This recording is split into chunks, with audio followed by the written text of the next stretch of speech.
All right, so the first principle that I like to discuss, or we discuss a part of our program, is diligence.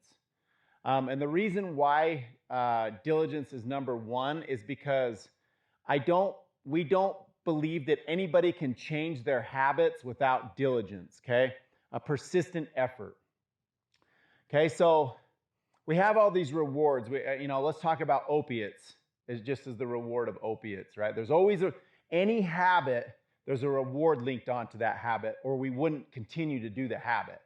So the opiate reward, the sense of ease and comfort, the euphoric thinking, the happiness associated with it, the excitement of taking the pill. The reward of opiates, everyone understands, or there wouldn't be this huge pandemic and chase after opiates, right? So the drug and alcohol reward, or the opiate reward, we capture the reward when we take the substance, and then we chase after the reward over and over and over and over and over until that reward becomes a 6-lane freeway in our brain.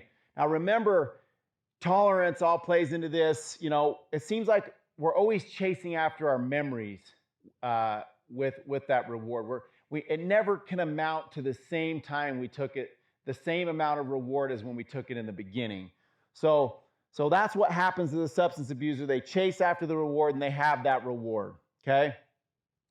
Well, I want to share a quick story just to tie into this. Well, for me, I had been doing good in my marriage. Things have been going good. I was like 6 weeks sober, and things were going with my wife.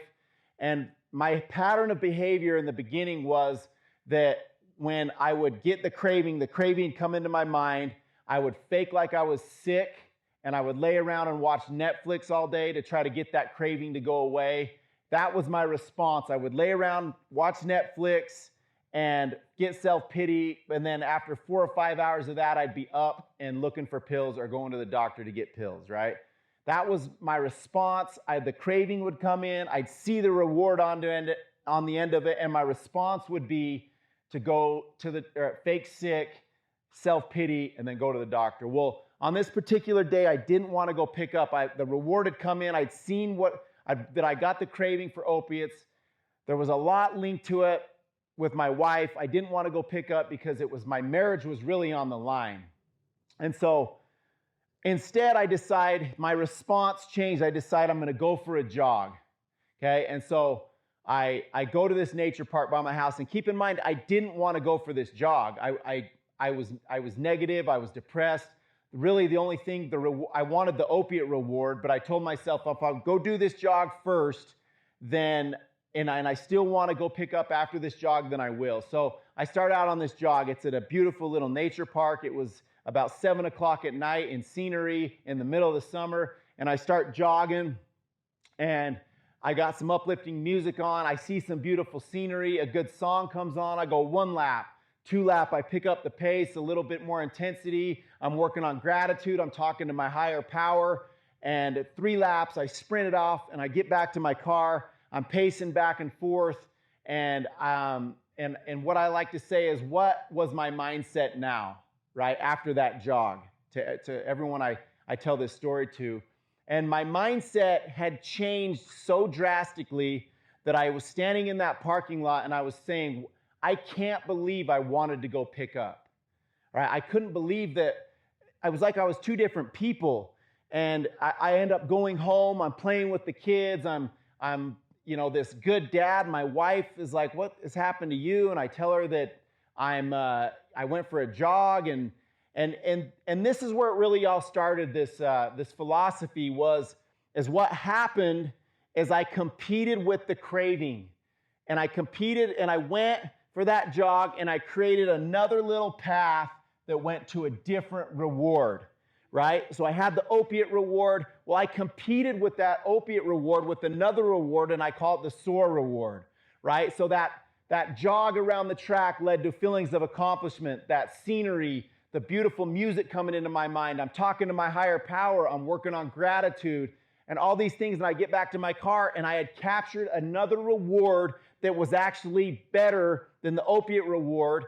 And I was able to go home, and I made it, and I found out the truth that I didn't have to go pick up, okay?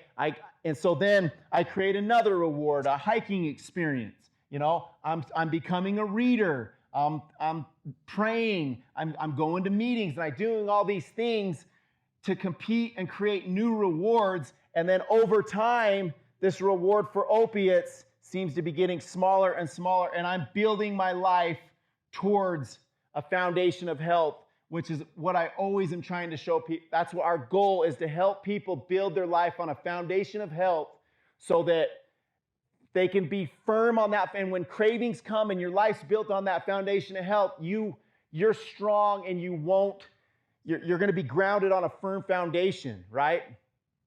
But remember, we can't show as coaches people how to build their life on a foundation of health without diligence. It takes a persistent effort. Even I don't want to go for the jog. I don't want to come train in the gym. I don't want to try to eat healthy, but I do it anyway because the foundation of health rewards are linked to diligence, and they don't happen quickly. You know, it's easy to come home, pop a pill, have a drink, and wait 30 minutes for it to kick in, right? This type of system doesn't take diligence, right? However, to capture the SOAR reward and to change our habits, we have to show diligence to health, because health isn't an immediate gratification like these substances are.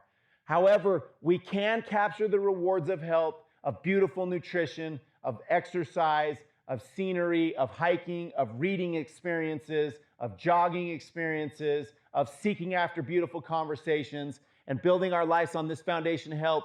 There are rewards linked to this that are so much better, and they lead us to being progressive human beings that make progress in this life. And now we've got good habits, and our bad habits have gotten less and less, and we build our life on this foundation of health. So that's what we're doing with diligence, and that's why we need diligence in order to show our students how to change their life and behavior.